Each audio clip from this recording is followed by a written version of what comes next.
1,000 classrooms across the states of the Federation to accommodate the over 20 million out-of-school children that we planned to mop up from the streets of Nigeria.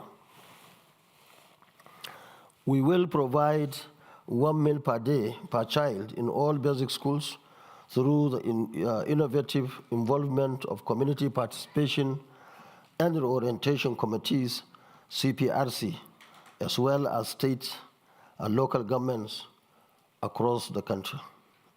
G, following our successful experimentation in Kano State, we will make all application forms for admission into tertiary education institutions and application forms for employment free.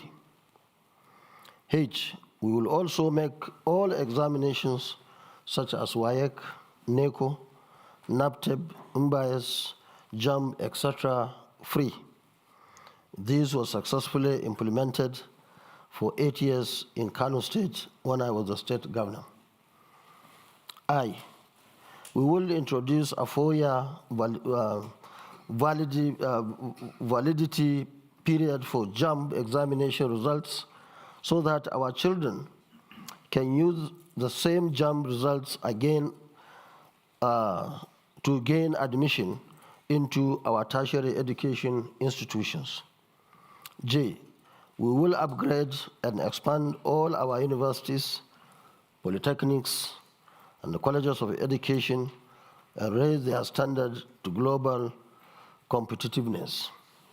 K, we will work with all stakeholders to arrest the rot and the decay in our tertiary education institutions and ensure that the perennial industrial action by staff unions is brought to a permanent stop. We will improve funding for research and innovation. M, we will cause the amendment of all acts and laws that impede in provision of quality education across all levels. N, we will introduce competitive foreign scholarships to give bright Nigerian youth the opportunity to study for higher degrees in the best universities around the world. We will significantly improve the funding and support to education at all levels. And P, we will support teachers and other stakeholders to play their roles in making Nigeria attain greatness through education. Social issues, our healthcare reform. Nigeria, like other developing countries, has its share of health problems.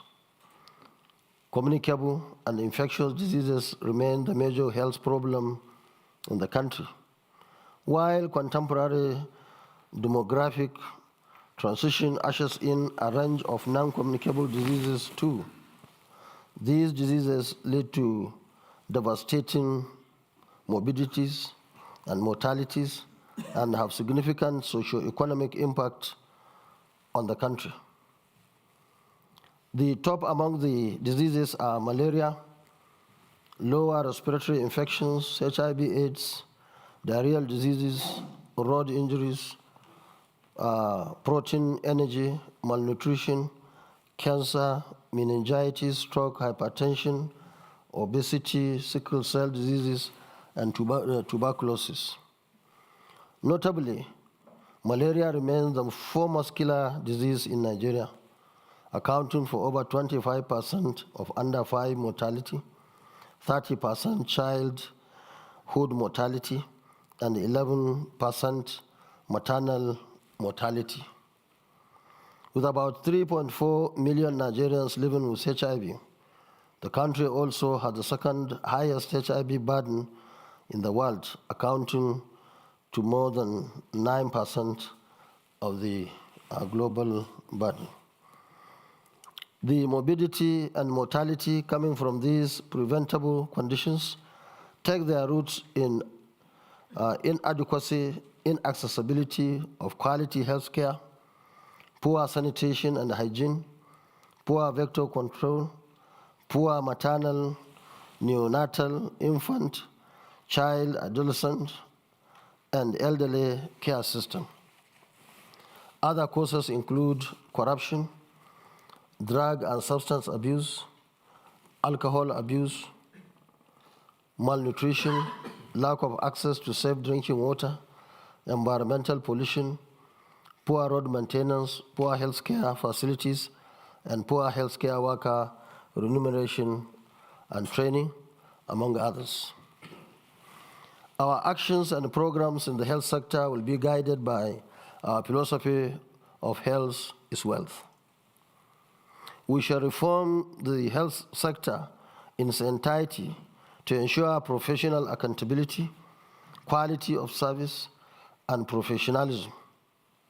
We will improve sanitation and hygiene in public places, provide the general framework for states and local government councils to develop the guidelines for sanitation inspectors. We will provide, in conjunction with states and local government councils, together with CPRC, free natal and maternal health care services for families. In conjunction with other levels of care provisioning, our administration shall coordinate the provision of mobile clinics to access underserved communities across the country. We will upgrade and modernize all tertiary level hospitals in all states of the Federation with a view to expanding access and improving quality of healthcare services.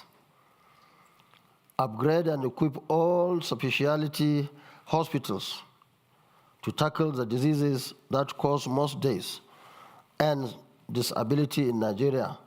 For example, malaria, cancer, diabetes, renal diseases, tuberculosis, etc. Undertake comprehensive reform of medical and health education to create more opportunities and meet the manpower needs of the sector. Review the accident emergency protocols in all hospitals to ensure that all health emergency cases are attended to promptly. Promote exercise and sports through programs and interventions support using specialized institutions. Redirect health workers' energy away from trade disputes to professional development and lifelong learning and improvement of skills. Review the laws of all agencies, councils, and such other bodies in the health sector to remove every impediment hampering the effective and efficient delivery of healthcare services, including healthcare education. Minimize health tourism through facility upgrade, services improvement, health workers training, and technology transfer and acquisition. Training of specialized health care professionals for local and international markets, example nurses, midwives, etc. Strengthen the National Center for Disease Control, NCDC, with view to empowering it to identify and eliminate the spread of infectious and contagious diseases in the country through research and innovation. Social issues, women and children.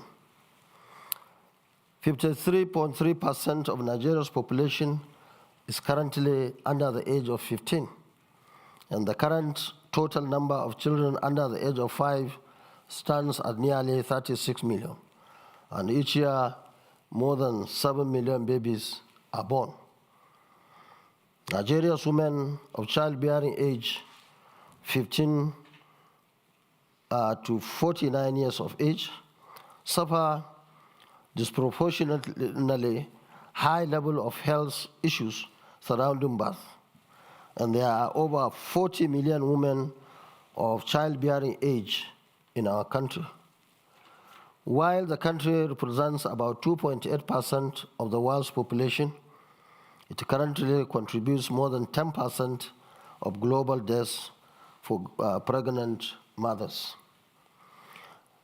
Each year, approximately 262,000 babies die at birth, the world's second highest national total. Infant mortality currently stands at 74 per 1,000 live births, while for under fives, it rises to 117 per 100 live births. More than half of our under five deaths, which is 64%, result from malaria, pneumonia, and diarrhea. Poor access to water, sanitation, and hygiene remains a major cause of diarrhea-related deaths. As of 2015, 57 million Nigerians were without access to improved water sources. Senator, 5 more minutes. We have lots of questions coming in. I don't want the audience to not have their opportunity. Yes, okay. Let me conclude quickly. In conclusion, my dear compatriots in the diaspora, we are indeed very proud of your achievements as global citizens.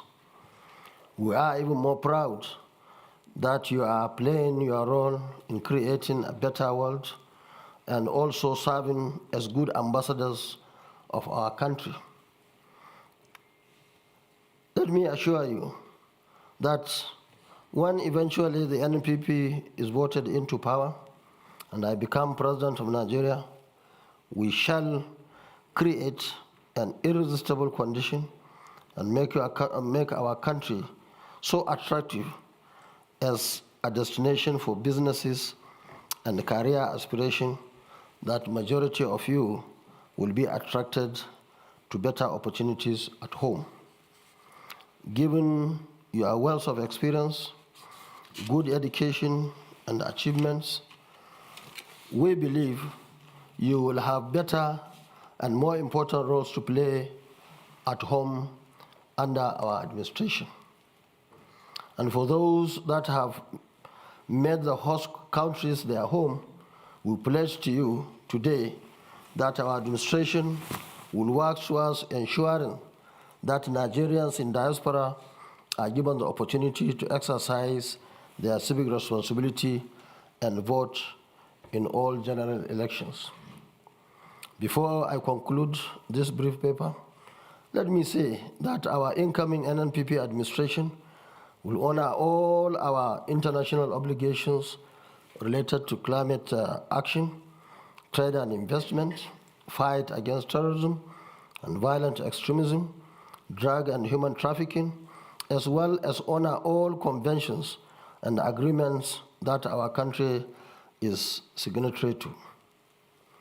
While thanking the UK government for the numerous support and assistance being extended to our country, both directly and through a number of development partners, while appreciating the good work that numerous UK businesses in Nigeria are doing to build our economy, our incoming administration will work deliberately to strengthen the Nigeria-UK relations post-Brexit, expand businesses opportunities, and create business climate that will make Nigeria a more attractive destination for investors. Finally, let me say this. Our country is yet at another crossroad. We are facing an election in which, for the first time in 20 years, President Buhari will not be a candidate. We are going into an election at a time when poverty is biting so hard and money-bagged politicians believe that they can take advantage of the very poverty they inflicted on the nation. But unfortunately, we are also going into this election when the election umpire, INEC, has successfully gotten the enactment of some of the far-reaching amendments targeted at improving the conduct of elections and preventing election rigging in Nigeria. My 30 years experience in politics has taught me that free, fair, and credible election requires so many inputs, so many commitments, but the commitment of the president in particular and that of the presidency in general is key. If the presidency wants free and fair election, it will happen. That's the burden of conducting free and fair elections, much as it depends on the performance of INEC, politicians, security agencies, and other stakeholders. It largely rests on the corridors of the presidency.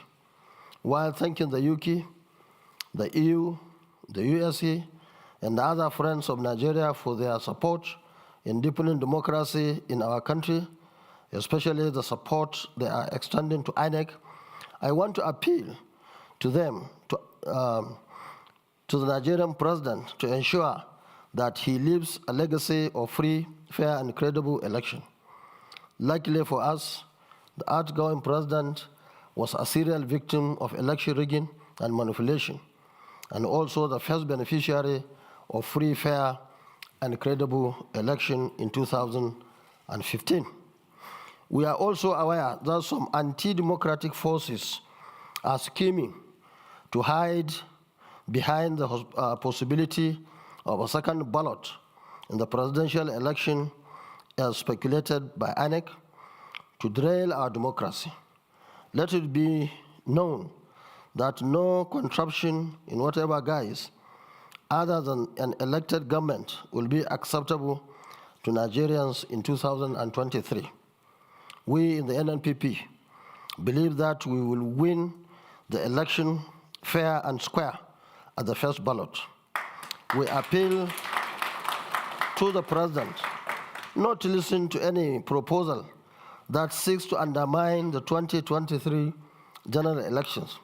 We also call on all well-meaning Nigerians as well as international community to be vigilant. I'm also calling on all Nigerians in diaspora to continue to appeal to the governments of their host countries to continue to support our country and ensure that credible elections are conducted. On this note, I will stop here and listen to your comments and questions. Thank you very much for listening. Thank you. Thank you. Senator, take a seat for a moment and we'll get some questions, and then you may want to go up to the podium again, because with the live stream, it's certainly a lot more effective if you respond to questions standing up. So, who wants to ask a question? The lady there, first of all. I'm coming this way. Madam, there's a microphone just there for you. Do tell us who you are. Keep your question short. Okay. My name is Mariam Garba. I'm coming from Newcastle, originally from Kano State. I have two questions. Perhaps go for one first. It's on education. So when it comes to education, Honorable Senator, you've mentioned the number of out-of-school children in Nigeria is quite high, going up to 20 million. On another perspective, the yearly affair for the ASU strike in Nigeria is also a concern. So how will the states and the federal government, if you are elected, get children back to school? And what is the proposal for the lasting solution to the ASU crisis? Okay, thank you very much. If we have time, we come back for second question. The gentleman there with the cap on, I think I know who you support. Okay, thank you so much for giving me the opportunity. My name is Umar Sheikh Umar from University of Brilliance. I would ask a question about patriotism, because patriotism is a key requirement for nation building. And arguably, most Nigerians at home or diaspora hardly say good things about Nigeria. This established a crack that the Western world used to say every shitty things about our country. In other words, Nigerians live in the country they don't believe in. Considering this sad reality, sir, how realizable is a new Nigeria? Thank you very much. I'm going each row at the moment. So the lady there. Your microphone. Don't worry, we've got time to come here. The front row is not going to be discriminated against neither. Please go ahead, madam. My name is Hadiza Humba, and I live in Northampton. Your Excellency, sir, the incumbent president of Nigeria had the best chance and probably some of the best policies to break a record by turning Nigeria around. But there were hindrances and hidden forces, which is not an excuse. How do you intend to deal with these hidden forces? Also, the orientation, Nigerians are heartbroken. How do you intend to make them believe in the system? And again, the day you become the president of Nigeria, hopefully, will be the beginning of the end. What will be the legacy you want to leave? Thank you. Thank you very much. And I'll take one final question, the gentleman in the corner there. Yeah, you, sir, with the green jumper. Yeah.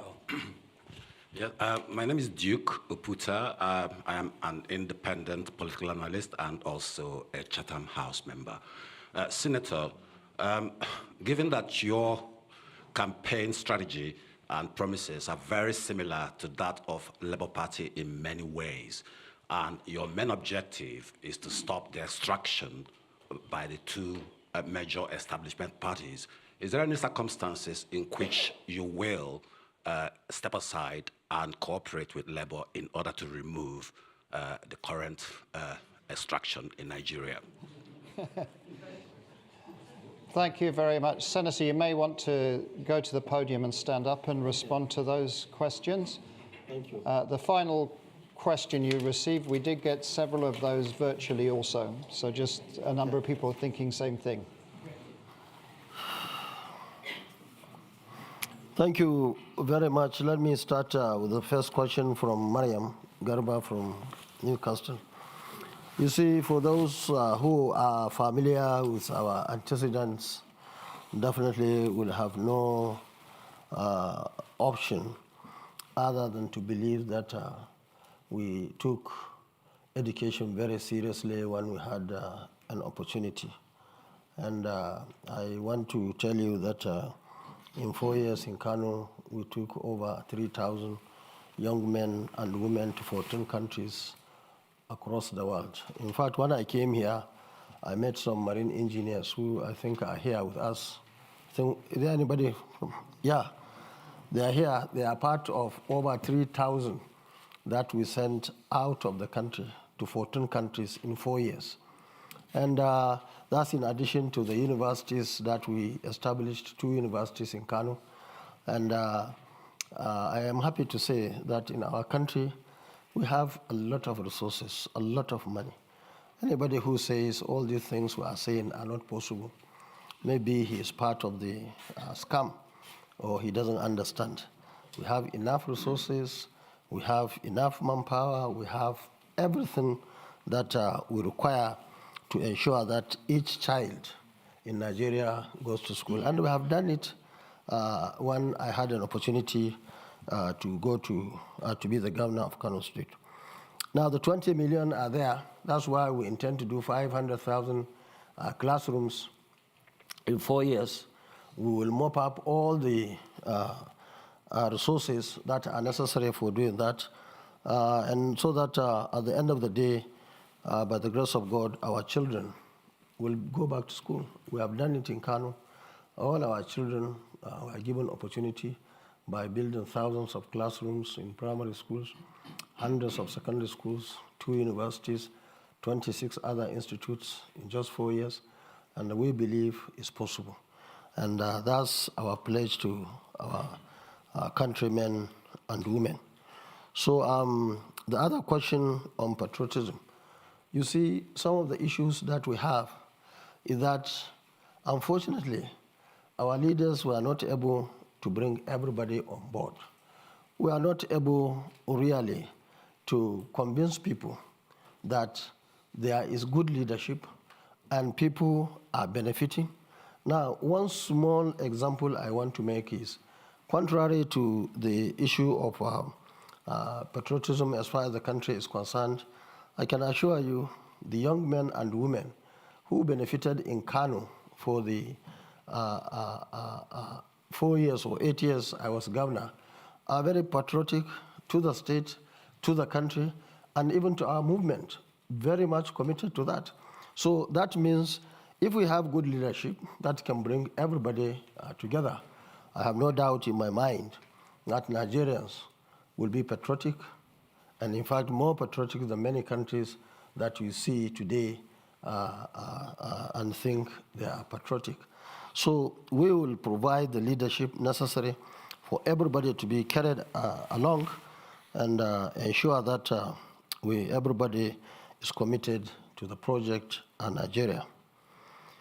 I think the issue of hindrances of our sitting president, yes, I believe there are so many hindrances and they are not different from other expectations or our expectations really. But I want to say that leadership requires a lot of capacity. It requires a lot of experience, people with a lot of education, if you like, and all what it takes really to be the president of the country. So I believe that with our party in power, going by our antecedents, going by my personal experiences, I have been in this game for 30 years now, and I have been in this country for about 10 years. I visited so many other countries as Minister of Defense, as House of Reps, Deputy Speaker, a Constitutional Conference member, and a Senator of the Federal Republic of Nigeria, and member of the NDDC representing Northwest, and of course, advisor to President on Darfur and Somalia during those crises. So we know that there will always be challenge to presidents and even to a councillor. And how you handle it determines the type of person you are. We believe that we are going to do the right thing and the support of Nigerians. I have no doubt in my mind that all those issues that are enumerated and many more that were not being mentioned would be resolved so that we can have a very new Nigeria for all of us. My legacy, one, we want to unite the country. We want to have one solid country that everybody is given the opportunity, not based on his religion or his ethnicity, but based on the content of his character. And that's what we have done in Kano. That's why everybody, even the biggest enemy, believes that we are very strong in Kano, we are very strong in northern Nigeria today in terms of support, because these are the people who actually know us, know what we stand for, know our capacity, and that's why we are so happy today that what we have sown over the years, I mean, this is the time to repeat. So the issue of legacy, we want to have a united Nigeria, a Nigeria that will not go through all this issue of insecurity, the issue of economy, the issue of education, and so on and so forth, especially the issue of ASU that was being mentioned now. ASU and NNPP, we are on the same page. We are working in direction. In fact, I'm happy to say that when I was governor in Kano, there was a time ASU was going on strike, but Kano branch had to take permission not to join them because they believe that we are doing the right thing. And that right thing will continue when we have the opportunity to bring everybody on board so that, as I mentioned in my speech, we don't have to have or witness ASU or other unions going on unnecessary strike. The issue of labor, you see, that's the problem we have. The gentleman who stood up there, I'm sure he comes from a particular group or a region without even asking him, just because you saw, if you have a party which is based on ethnicity and religion, that's the difference between Labour Party and, of course, our party, which is a national party, New Nigeria People's Party. Now, we want, please, you see, while we are accusing leaders of being one thing or the other negative, I think the followers also must learn how to be Nigerians, not coming from one part of the country. Let me say that I was one of those initially wanting to work together with Labour Party.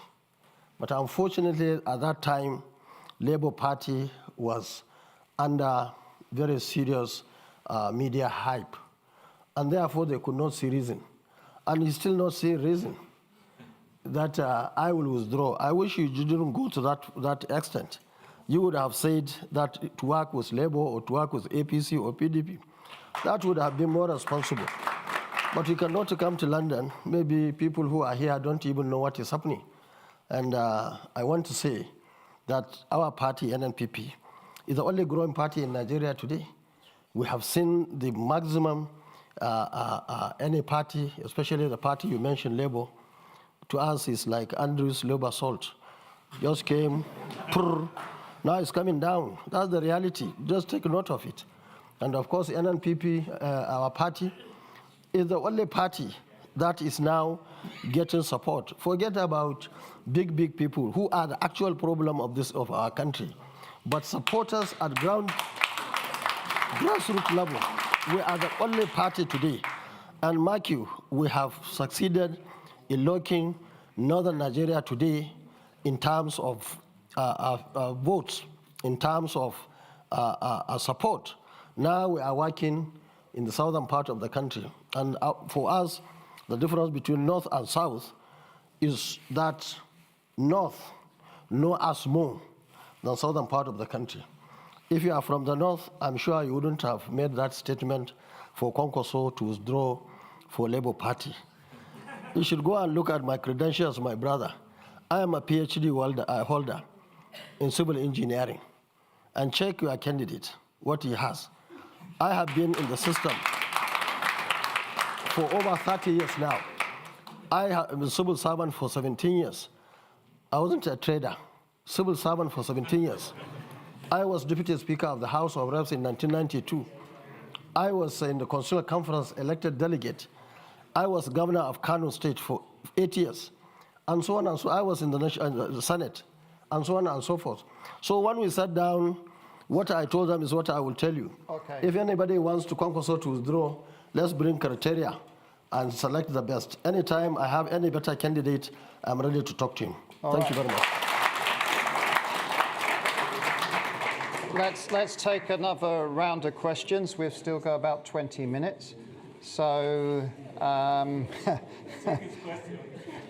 okay, all right.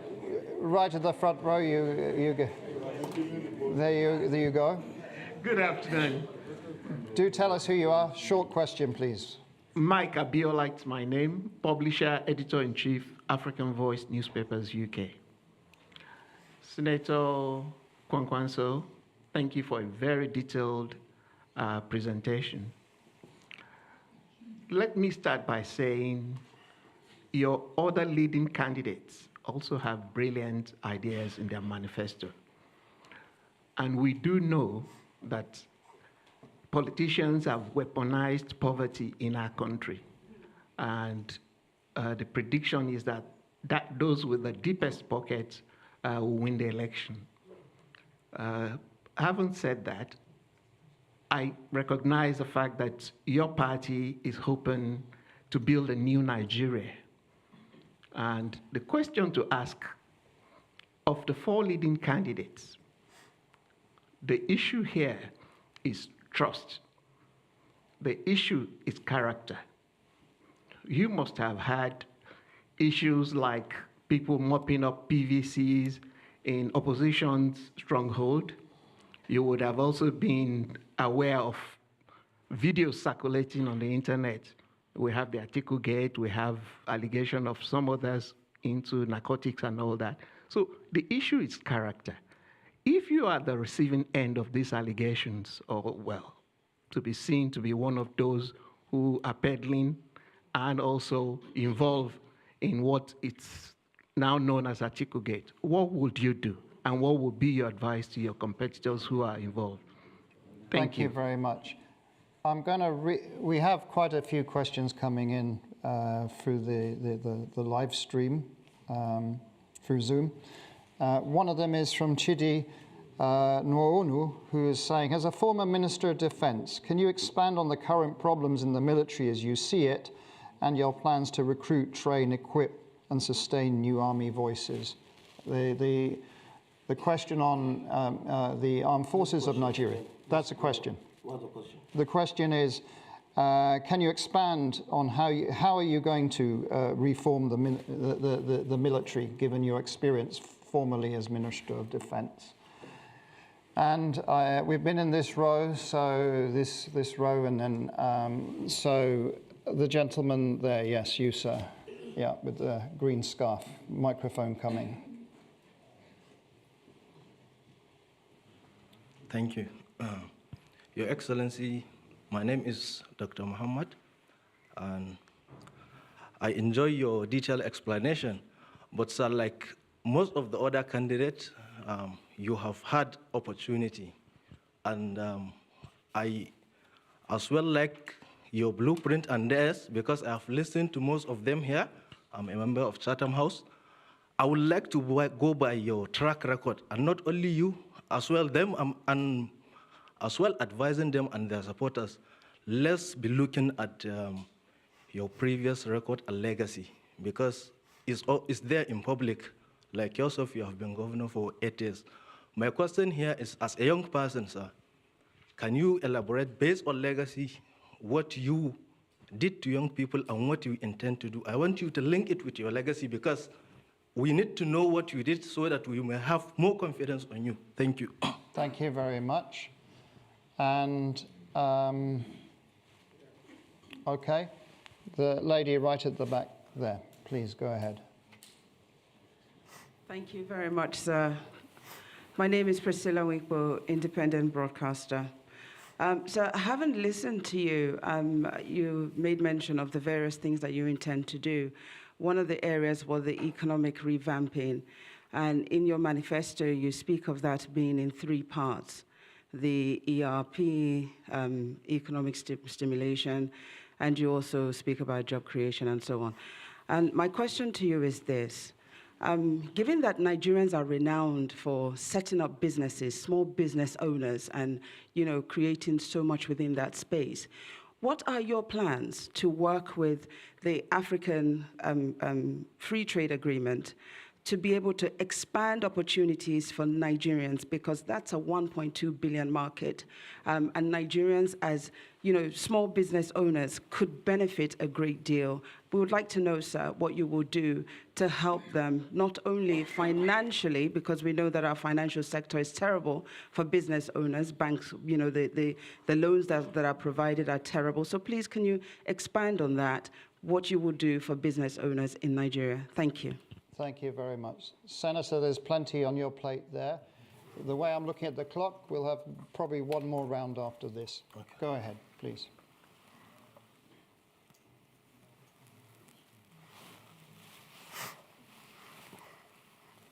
Me? Please go ahead. Okay. Yeah. Thank you very much.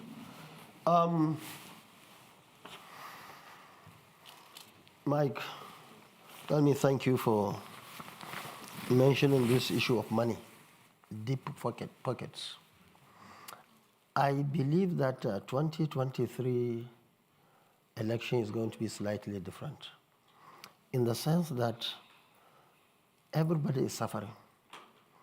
Everybody has seen the consequences of collecting money. That is on one hand. On the other hand, these people with deep pockets have made people so poor, to the extent that even good food, hot meal, is enough to make them crazy. That's the talakawas, the poor people.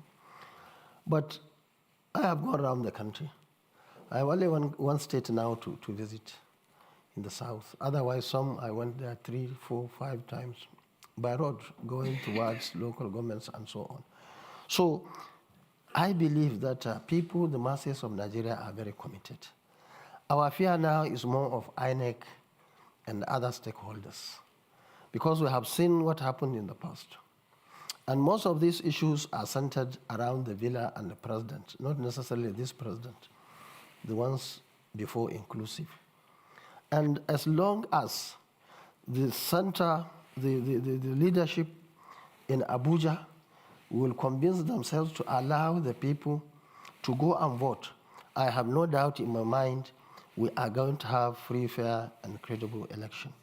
And for me, I have not seen any reason why General Buhari will not allow that to happen, because probably it's one of the only or few legacies that he will leave behind. He has been the biggest beneficiary. When we were promoting him in 2015, we were in opposition.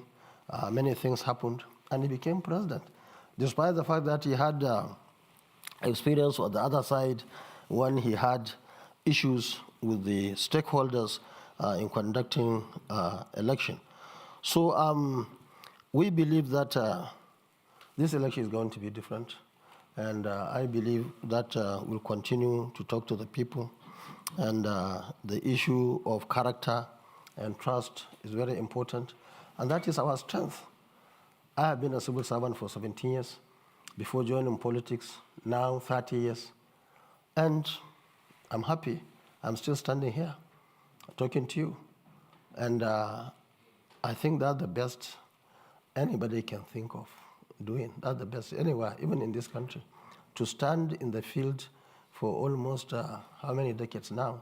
If you like 3 or 5 decades, and you are still your integrity is still solid, and I am not sure if there is anybody who can stand up among the leading candidates or even all the candidates and say the same. If you say you'll fight corruption, or you'll fight drugs, you'll fight this, you'll fight that, you can't give what you don't have. And people can come and say whatever here for either local or international audience. But the fact remains, our records are there. And if you don't know, I don't know whether in politics, but anybody in politics will tell you that if you don't know what your grandmother has done before you are born, join politics. They will tell you what she has done. So we are so happy about that. The wanting, I'm so happy I'm not being found wanting.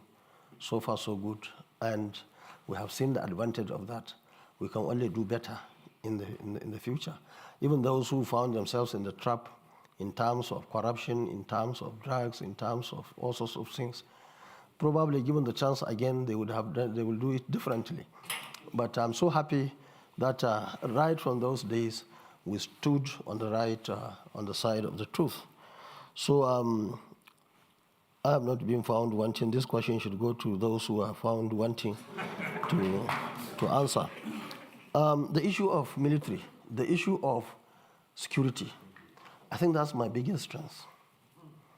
I have been the Minister of Defense and advisor to President on Darfur and Somalia for 4 years during Obasanjo regime. And during that time, we are not even talking of Nigeria. We are talking of what was happening in other parts of Africa because we are concerned. And that's why our military were in Liberia, in Sierra Leone, in Darfur. I visited them many times. I had discussions with the leaders in those countries. The confidence that they had in Nigerian military was unbelievable. And so also in Nigeria, these are people who are well committed, professionals, well feared by the opponents or enemies. And these are the military that we are talking of bringing back. Now we don't even know. I don't know. I belong to the expanded family of military. I don't know what is happening in Nigeria now. But all I know is everything will revolve around what we call political will. If there is no political will, nothing will work. And I think that's what is affecting our young men and women in the military today. So as former Minister of Defense, Chief Security Officer in Kano, I was in the NDDC. In fact, I left the NDDC because of corruption. So many things were happening. I told the president at that time he was not happy. Later he realized NDDC was in a mess. And unless something is done, they will continue to do so. And in Nigeria, we have to have the reward system and even punishment system. Now everything goes now. If you take, nobody will call you. In Kano, when I was in government, nobody, I can tell you, will go out there and touch 1 naira. And that's why for 8 years I was governor. I'm so happy that for those 8 years we did not borrow 1 kobo, 1 naira we did not borrow. All what I did in Kano was done with the state resources. And that's why some people, when they hear I will do 500,000 classrooms, say where I will get the money. Don't forget, right as we are sitting or standing here, instead of 2.2 million barrels of oil, we are producing just 1 million, 1.2, 1.1. Where are the remaining? Stolen by some people. Where are the people? Who are the people? And that's why we have to stop that. The fighting in south, northwest, even northeast, is mainly because of mineral resources. People are stealing it from Nigeria and from outside Nigeria. You will only see helicopters picking gold and other resources. That got to stop. All these assets must be taken over by government and be utilized for all of us. And that is what we stand for in Nigeria. So the young men and women, I can assure you, and I'm sure you know it, the gentleman who asked that question, I'm sure he knows, because our biggest support is from the young men and women. In Kano, we took education seriously. 2 years before I left government, there was nobody in Kano who had university qualification that did not go to university. In fact, our universities, 2 universities, I don't want to use we established. We're not even getting students from Kano. And our agenda, unlike what people were insinuating here, was Kano residents, not Kano indigenous. There are so many people who benefited from southeast, southwest, south-south. When I went southeast now, I brought so many people, Igbo, who don't even speak Hausa, but they are all over the world under our scholarship. Because ours, your home is where you live, is not where you necessarily born. And I am happy to say I started politics from being Deputy Speaker House of Reps in 1992. I was not a local government chairman. I was not a champion. I was at national level. I was not even minority or majority leader. Deputy Speaker of the House of Reps, who was a presiding officer of that house. So that's how I started. And along the line, I had all opportunities to be everywhere in the country. And what is important for everybody to learn, including my colleagues, the candidates, is you should try at any given position to be upright. You shouldn't not be found wanting. And once you are found wanting, in countries where they have shame, you don't even come out. You don't mention. So, and you see, politics is not all about making noise. Yes, you are a governor. You are a governor in the corner of a country. That's fine. We have been in the center for many years. Even if I'm not contesting, we want to know that person and say, yes, this is the person that believes in what we believe. Now there are many question marks on some candidates, whether they believe in the country or they believe in seceding from the country. And these are issues in the debates that must come out, and people must come and assure people that this is where they belong. So finally, the lady asked about the economic revamping, helping businessmen and women. This is very critical. You see, in all the countries, you find government subsidizing and supporting people's businesses and so on and so forth, in terms of education, in terms of training and retraining in their respective areas, and of course in providing capital at a minimum interest, minimum. It's not like where we have in Nigeria 30% to whatever percent. That's not acceptable. So we have to do whatever it takes. to support our young men and women. And that's exactly what we did in Kano. We established 26 institutes in just 4 years. And one of them is to train this entrepreneurship, to train them, to give them support. That was why part of the institutes we had was the institute of those who handle those who found themselves in drugs. We take them there. After 3 months, we arrange for them to continue their education or train them in carpentry or welding or whatever they want to do. And then government was rich enough to give them capital even free of charge. We have done that many times and so on and so forth. So our policy is centered on the Nigerians themselves. And I want to underline the fact that ours in the NNPP is not based on ethnicity. It's not based on religion. It's not based in the north and south, even though our strength is in the north, simply because they know us. In the south, to me, we are like living in two countries. Many of the things that we have done in the north, you go to the south, people know close to nothing, and vice versa. And what our duty now is to tell them who we are. And that's why we are working very hard. That's why anytime we have an opportunity to go for debate or a town hall meeting, we go. But you know, many of them are running away. The last one was cancelled just a day before we left by channels and BBC. They aborted it because they don't have anything to say. Thank you very much. I'm afraid that we have been defeated by the clock. We are over 10 minutes over. The full speech of Senator Kwankwaso we'll put up on the Chatham House website because he wasn't able to complete the whole presentation. So please just keep an eye on our website. My apologies also for those of you who are online that we haven't taken more of your questions. There were many of them. What I will do is pass on the questions to the Senator's team so that they know what you were asking. I think that's the most appropriate way, so they know the issues that you were concerned with. And finally, I just want to thank you, Senator, for coming here to Chatham House. Good luck with the elections, and we hope to see you back soon. Thank you very much. Thank you. Thank you. The microphone's off now. So.